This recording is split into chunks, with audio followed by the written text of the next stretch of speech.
galerinha da segunda série, tudo certinho com vocês? Como é que vocês estão? Espero que todo mundo esteja bem aí, né? E a gente já está na aula número 104, olha só quanto tempo e quanta coisa a gente aprendeu. E hoje a gente vai aprender mais um pouquinho, alguma coisa muito especial que eu espero que vocês gostem bastante. Mas antes da gente começar, aquele recadinho de sempre, né, que não custa lembrar.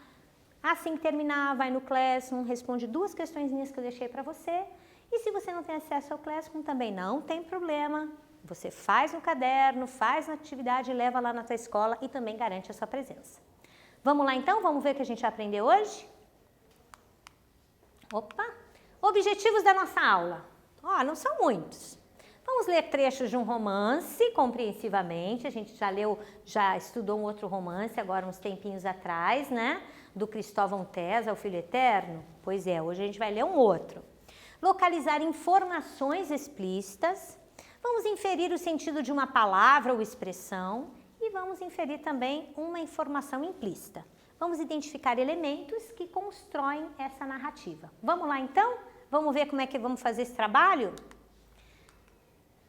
Primeira coisa, eu já vou lançar um quiz para você, tá? Vamos começar aquecendo. Já estudamos sobre o realismo, certo? Nós já lemos em aulas anteriores, estudamos pelo menos 3 obras de Machado de Assis, inclusive a nossa aula ao vivo, se você conseguiu assistir, foi sobre Machado de Assis, certo? Pensando nisso, qual é a alternativa que corresponde às manifestações artísticas do realismo? Letra A, a representação da idealização e do sentimentalismo? Letra B, a arte e literatura como forma de denúncia? Letra C, a prática da arte pela arte? Ou letra D, o uso de muitos símbolos? Vamos lá? Eu vou dar um tempinho para você, você responde essa para mim e a gente já volta.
Então, lembrando de tudo que a gente já estudou, você sabe dizer para mim quais são, né? Qual desses aqui correspondem às manifestações artísticas do realismo? Vamos ver? Então, é a arte e literatura como forma de denúncia. Lembram-se? Vamos lá. Hoje nós vamos ler uns trechinhos do Primo Basílio de Eça de Queiroz. Coloquei aqui 2 capas, aqui do livro e aqui do filme, né? Que esse livro já foi transformado em filme, e aqui do Eça de Queiroz, depois a gente vai falar um pouquinho dele, tá? Então é sobre esse livro que a gente vai trabalhar um pouquinho, alguns trechinhos dele. O romance O Primo Basílio, de Eça de Queiroz, o que ele faz? Ele critica a família pequeno-burguesa de Lisboa. Isso é importante você entender. Esse romance não é um romance brasileiro, é um romance português. Eça de Queiroz era português. Professora, por que a gente está estudando lá o romance de Portugal? Porque eles falam a língua portuguesa, a mesma que a nossa, certo? Então, qual é a história? Luísa, educada sob influência de princípios morais e religiosos, pouco conservadores, romântica e imaginativa por natureza e que sempre tiveram uma vida ociosa, né? Quer dizer, vida boa, né? Casa-se com Jorge, é um homem bom, inteligente e simpático. Na primeira ausência do marido, Luísa o trai, seduzida por Basílio, seu primo e antigo namorado recém-chegado a Lisboa. Vamos ler um trechinho do capítulo 1. Acompanha comigo. Tinham dado 11 horas no cuco da sala de jantar. Jorge fechou o volume de Luiz Figuier, que estivera folheando devagar, estirado na velha poltrona de marroquim escuro, espreguiçou-se, bocejou e disse: Tu não te vais vestir, Luísa? Logo. Ficara sentada à mesa a ler o diário de notícias, no seu roupão de manhã de fazenda preta, bordado a soutache, com largos botões de madrepérola. O cabelo louro, um pouco desmanchado, com um tom seco, do calor do travesseiro, enrolava-se, torcido no alto da cabeça pequenina. De perfil bonito, a sua pele tinha a brancura tenra e láctea das louras. Com o cotovelo encostado à mesa, acariciava a orelha e, no movimento lento e suave dos seus dedos, 2 anéis de rubis, miudinhos, davam cintilações escarlates. Tinham acabado de almoçar. Jorge enrolou um cigarro e, muito repousado, muito fresco na sua camisa de chita, sem colete, o jaquetão de flanela azul aberto, os olhos no teto, pôs-se a pensar na sua jornada ao Alentejo. Era engenheiro de Minas, no dia seguinte devia partir para Beja, para Évora, mais para o sul, até São Domingos. Era a primeira vez que se separava de Luísa e perdia-se já em saudades daquela salinha que ele mesmo ajudara a forrar de papel novo nas vésperas do seu casamento e onde, depois das felicidades da noite, os seus almoços se prolongavam em tão suaves preguiças. Estavam casados havia 3 anos. Que bom que tinha sido. Mas Luísa, a Luizinha, saiu muito boa dona de casa, tinha cuidados muito simpáticos nos seus arranjos, era asseada, alegre como um passarinho, como uma passarinha amiga do ninho e das carícias do macho. E aquele serzinho louro e meigo veio dar à sua casa um encanto sério. Ele próprio melhorara, achava-se mais inteligente, mais alegre, e recordando aquela existência fácil e doce, soprava o fumo do charuto, a perna traçada, a alma dilatada, sentindo-se tão bem na vida como no seu jaquetão de flanela. Vamos lá para o exercício? A gente já leu um trechinho, agora vamos pensar comigo. Em 28 de fevereiro de 1878, Eça de Queiroz escreveu uma carta a um amigo, o autor, para explicar que seu novo romance, O Primo Basílio, tinha como dever atacar a burguesia lisboeta, de Lisboa, uma sociedade estruturada em falsas bases, segundo ele. Nesse primeiro trecho, o que descobrimos sobre esse casal de Lisboa, Luísa, e seu marido Jorge? O que a gente consegue descobrir sobre eles nesse pedacinho que a gente leu? Eu dou um tempinho para você pensar. Escreve aí a tua resposta e a gente já volta.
Então, você já disse para mim, então, como é que a gente descobriu ali daquele casal, né, da Luísa e do Jorge, o que a gente acabou descobrindo deles? Bom, Jorge e Luísa tinham uma vida bem tranquila, né, como você pôde ver, sem grandes preocupações, casados há 3 anos, né?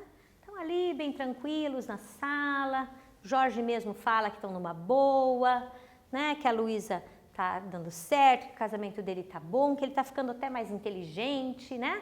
Algumas coisas ali que a gente nota que eles tinham uma vida bem tranquila mesmo. Vamos continuar a leitura? Vamos ler mais um trechinho? Ah, fez Luísa de repente toda admirada para o jornal, sorrindo. Que é?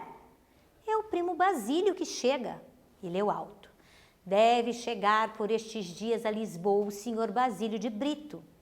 A sua excelência, que como é sabido tinha partido para o Brasil, onde se diz reconstituir a sua fortuna com um honrado trabalho, anda viajando pela Europa desde o começo do ano.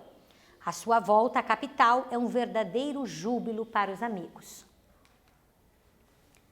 Era o século XIX, né? Como as pessoas ficavam sabendo sobre os acontecimentos da sua cidade? Letra A, pela televisão. Letra B, pelo rádio. Letra C, pelo jornal. Ou letra D, pela internet? Essa tá fácil também, né? Você responde e a gente já volta para comparar nossa resposta.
Então, vamos lá, vamos ver?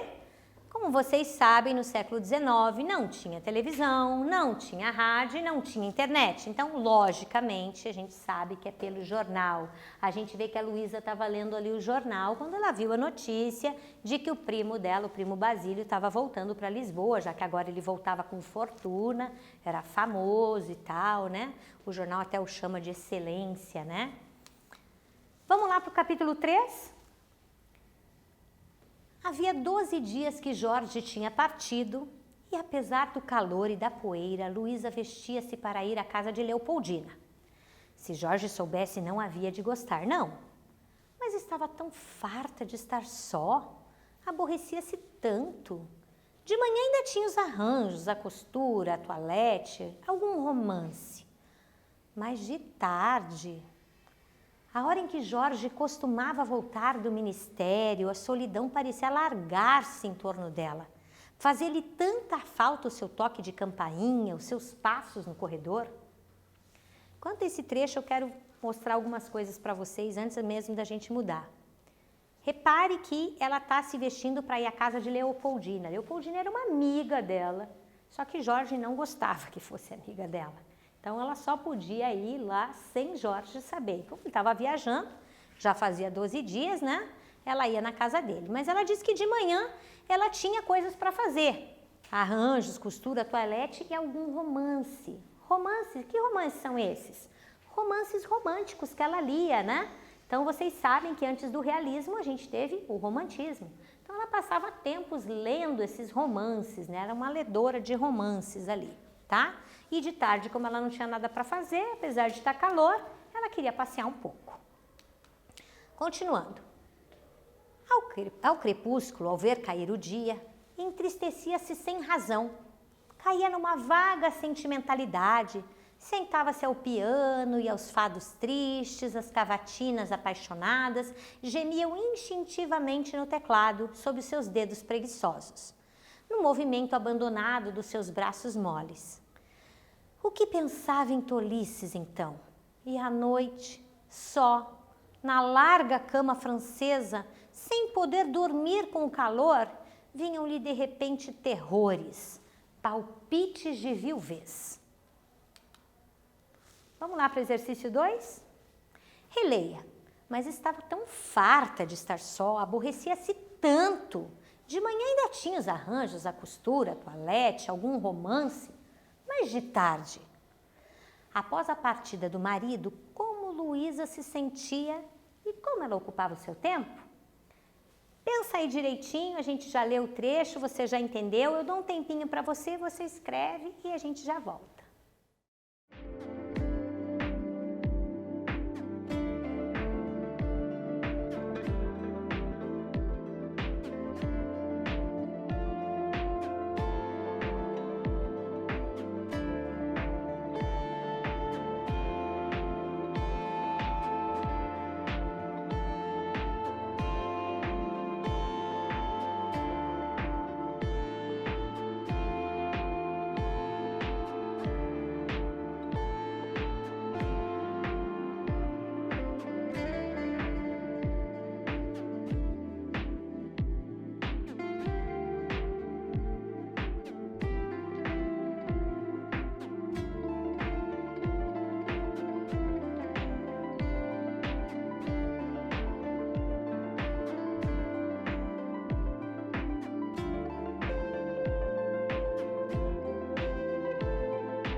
Vamos lá? Vamos ver o que você respondeu? Essa também está muito fácil, né? A gente já comentou um pouquinho sobre isso.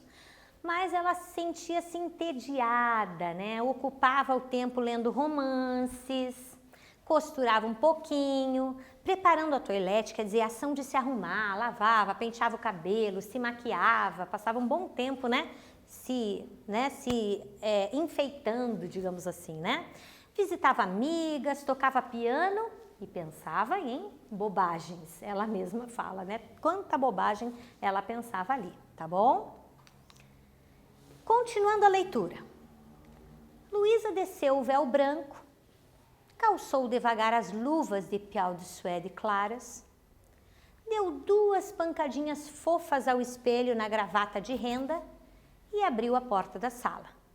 Mas quase recuou. Fez "ah!" toda escarlate. Tinha-o reconhecido logo. Era o primo Basílio. Houve um shake hands demorado, um pouco trêmulo. Estavam ambos calados. Ela com todo o sangue no rosto, um sorriso vago. Ele fitando-a muito, com um olhar admirado. Mas as palavras, as perguntas vieram logo muito precipitadamente. Quando tinha ele chegado? Se sabia que ele estava em Lisboa? Como soubera a morada dela? Chegara na véspera no paquete de bordéus, perguntara no ministério, disseram-lhe que Jorge estava no Alentejo, deram-lhe a adresse. Como tu estás mudada, santo Deus! Velha, bonita. Ora, e ele que tinha feito? Demorava-se? Foi abrir uma janela, dar uma luz larga, mais clara, sentaram-se. Ele no sofá, ela ao pé pousada de leve à beira de uma poltrona, toda nervosa. Mais um quiz para você. Releia o trecho. mas quase recuou, fez "ah!" toda escarlate. Tinha-o reconhecido logo, era o primo Basílio. Qual é o sentido da palavra em destaque? Escarlate, o que quer dizer? A, espantada. B, triste. C, entediada. Ou D, vermelha. Essa também tá fácil. Pensa aí direitinho, eu dou um tempinho para você e a gente já volta.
Vamos ver o que vocês responderam? Vamos lá? Vamos ver a nossa resposta?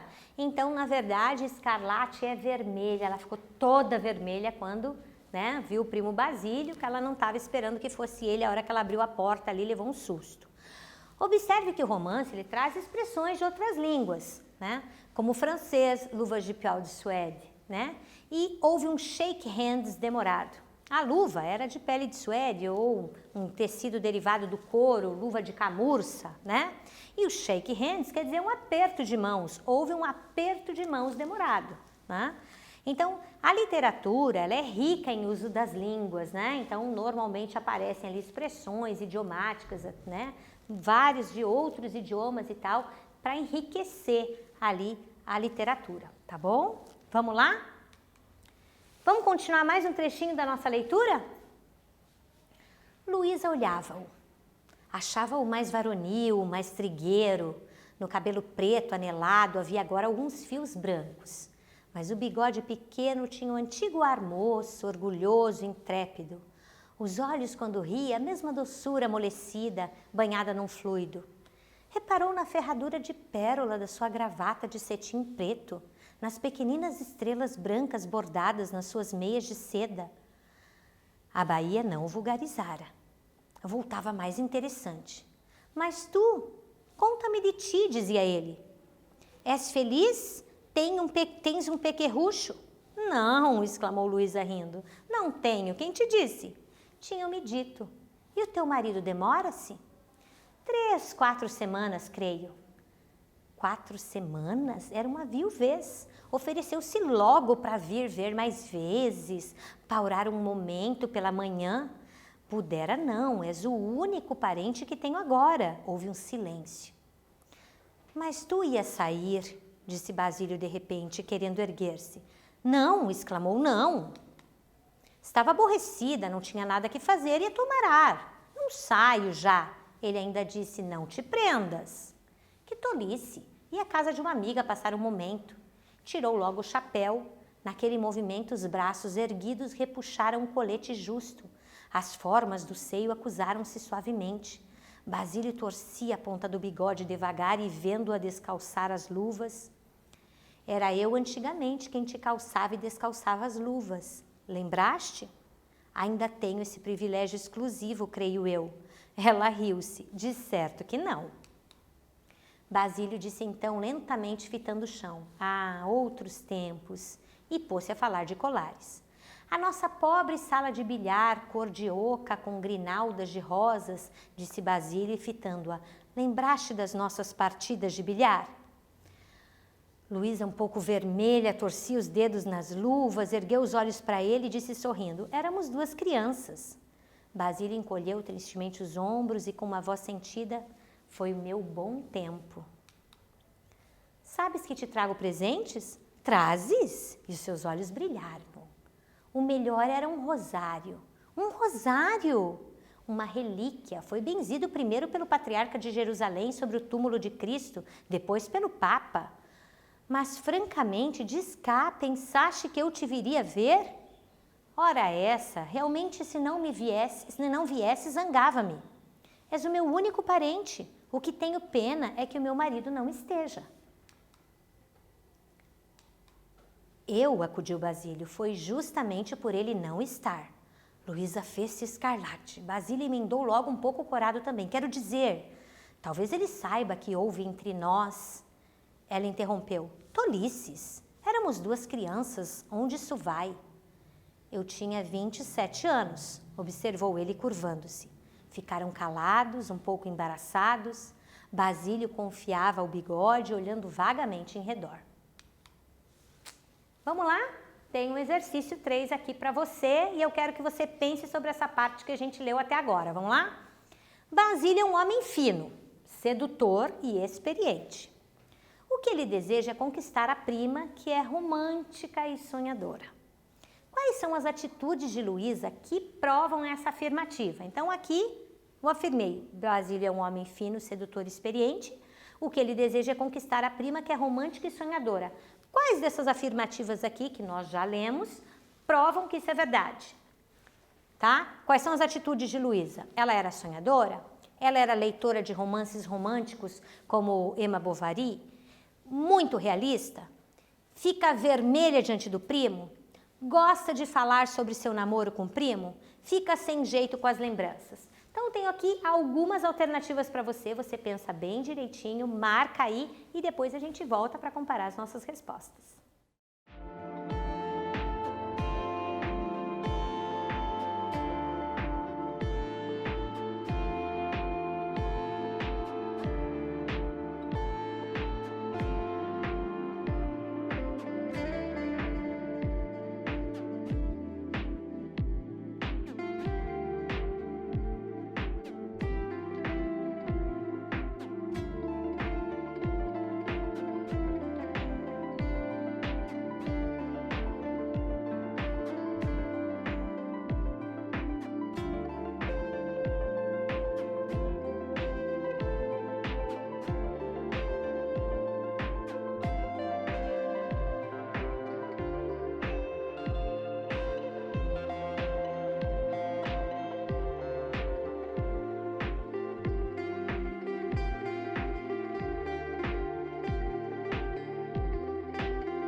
Vamos ver a tua resposta então? Vamos ver o que você respondeu para mim?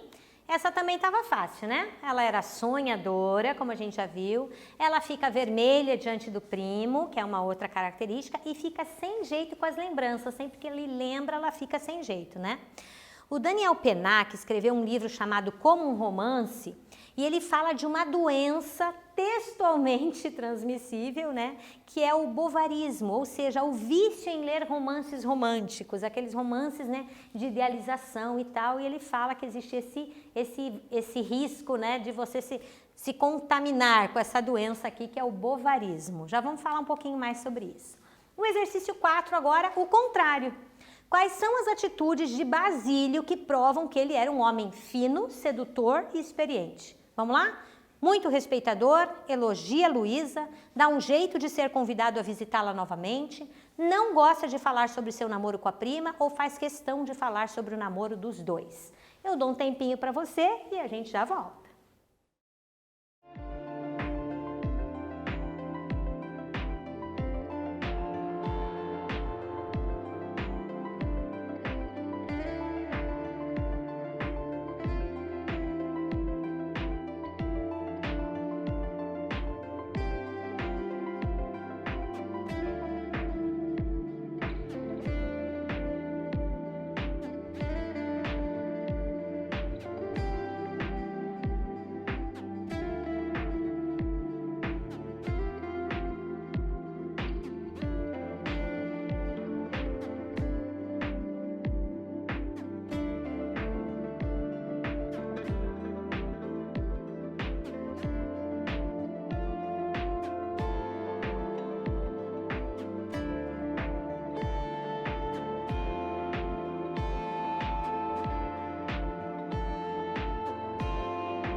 Vamos lá então, vamos ver o que você respondeu, essa também tá bem fácil, né? A gente já vê aqui que ele respeitador não era, mas ele elogiava bastante Luísa, também dava um jeito, né? Deu um jeito de ser convidado para visitá-la novamente, já que o marido dela não ia estar ali, né? E também faz questão de ficar falando no namoro dos dois, de lembrá-la disso. No exercício 5, na primeira ausência do marido, Luísa o traz seduzida por Basílio, seu primo e antigo namorado, recém-chegado a Lisboa. O narrador ele dá várias pistas sobre a personalidade de Luísa que permitem prever o adultério. Que pistas são essas que ele acaba deixando ali pra gente? Pensa direitinho nas coisas que você achou, quando eu li isso já me toquei. Marca ali pra mim e a gente vai conversar sobre a nossa resposta.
Então vamos lá? Vamos ver quais são as pistas, o que você já foi descobrindo? Então, ela era uma mulher entediada com a vida que ela levava, né? Além disso, ela tinha a mente cheia de romances românticos que ela lia, era toda sonhadora, né? E o que Luísa passa por causa disso é que impressiona no romance, né? Então ela estava sempre impressionada e pensando no que ela ia viver, né? O que ela queria viver. Então aquilo que ela vivia parecia muito tedioso, né? Vamos falar um pouquinho sobre o autor, porque eu não vou contar o livro todo para você, porque eu quero que você leia, tá? Vai atrás, é domínio público, coloca lá o Primo Basílio, você consegue baixar ele até no teu celular se você quiser, tá bom? Eça de Queiroz, que é o nosso autor, ele é o maior representante da prosa realista em Portugal. Ele é um grande renovador do romance, abandonou a linha romântica, estabeleceu uma visão crítica da realidade, afastou-se do estilo clássico do romantismo, né? As principais obras dele são O Crime do Padre Amaro, de 1875, O Primo Basílio, de 1878 e Os Maias, de 1888, né? Tem um 9 ali que não devia estar. Não viveu tanto assim. Vamos lá. O realismo, então, teve sua origem na Europa. Lembram disso? Lá em meados do século XIX, estudiosos apontam como marco dessa estética um romance chamado Madame Bovary, né? De 1857, da autoria do francês Gustave Flaubert. A obra de arte realista, ela busca uma representação tão objetiva da realidade. Ela descreve os aspectos mais duros do comportamento humano, certo? Os seus temas incluem assuntos considerados vulgares e até mesmo tabus no período, tá? Então, adultério, exploração do homem pelo homem, instituições ligadas à igreja, modo de vida burguês, está denunciando, como a gente disse lá no começo, tá? O romance Madame Bovary, que foi publicado em 1857, ele conta a história de uma jovem, que se chamava Emma, criada no campo, deseja viver uma vida burguesa, semelhante àquela dos livros que ela lia. Olha como a Luísa, que lia muito, ela também lia. Casa-se com um médico, Carlos, que não tinha grandes ambições na vida, né? E frustrada com aquela vida entediante que leva, olha a proximidade da história, né? Emma começa a ter relacionamentos extraconjugais como uma válvula de escape. O narrador explora os sentimentos de rejeição nutridos por Emma em relação ao seu marido, em contraposição aos afetos sentidos por Rodolfo, que era o seu amante, tá? Então, bem interessante para a gente pensar aqui, né, que essa foi a base e o início, tá? Eu falei para vocês desse livro como um romance do Daniel Pennac, tá? Então, aqui tem algumas coisinhas, 10 pontos, né? E aquele que eu falei o sexto lá, o direito ao bovarismo, que é uma doença textualmente transmissível, certo? Então, a pessoa ali que fica lendo tantos romances que fica muito sonhadora por isso, né? Então, para ler um romance tem o direito de não ler, o direito de pular páginas, de não terminar o livro, porque ele diz que você pode acabar ficando, né, com a cabeça ali, um romance romântico, falando do romantismo ali, tá? O resumo da nossa aula de hoje, tá? Nós lemos trechos do romance, né, O Primo Basílio, localizamos informações explícitas no texto, inferimos o sentido de algumas palavras, expressões, inferimos também uma informação implícita no texto e identificamos os elementos que constroem a narrativa. Espero que você tenha gostado, espero que isso faça você procurar o livro para ler, vai lá no domínio público, coloca lá que baixa o livro para você, ele tem gratuito na internet, tá bom?